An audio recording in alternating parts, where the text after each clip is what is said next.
శ్రీ లలితా సహస్రనామ స్తోత్రంలోని 774వ నామం మహతి. మంత్రస్వరూపంలో శ్రీ మహత్యై నమః.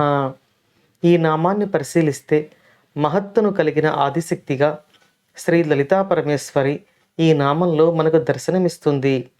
మహత్తు కలిగిన తల్లి ఈ నామంలో మహతి అని కీర్తించబడుతోంది.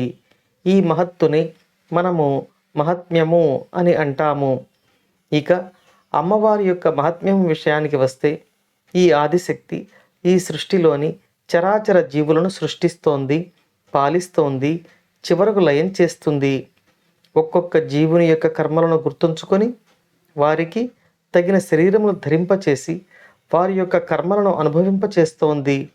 అటువంటి మహాశక్తి యొక్క మహిమను ఈ నామం కొనియాడుతోంది. ఈ లోకంలోని సృష్టినంతటిని అమ్మవారు పోషిస్తున్నారు.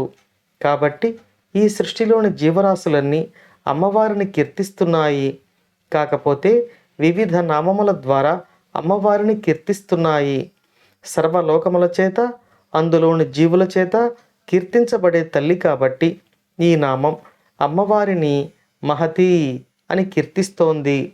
ఇక దేవర్షి నారదుని యొక్క చేతిలోని వీణ కూడా మహతి అని పిలువబడుతోంది. అమ్మవారి స్వరూపమే ఈ యొక్క వీణ. కాబట్టి నిత్యం పరబ్రహ్మమును ఆరాధించే మహర్షి యొక్క తపోఫలంగా ఈ వీణ పరబ్రహ్మమును కీర్తించే రాగాలను ఆలపిస్తూ సకల లోకములకు ఆనందాన్ని కలుగజేస్తోంది అని ఈ నామం మనకు తెలియచేస్తోంది. ఈ పరబ్రహ్మము ఒక రూపము, లింగభేదము లేకుండా అంతటా వ్యాపించి ఉంటారు.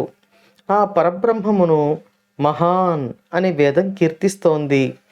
ఈ మహాన్ శబ్దము యొక్క స్త్రీ రూపమే మహతి. పరబ్రహ్మము ఇక్కడ ఒక స్త్రీ రూపంలో మనకు సాక్షాత్కరిస్తోంది కాబట్టి అమ్మవారిని ఈ నామంలో మహతి అని వసిన్యాది వాగ్దేవతలు కీర్తిస్తున్నారు. అమ్మవారి అనుగ్రహాన్ని కోరుకుంటూ ఓం శ్రీమాత్రే నమః.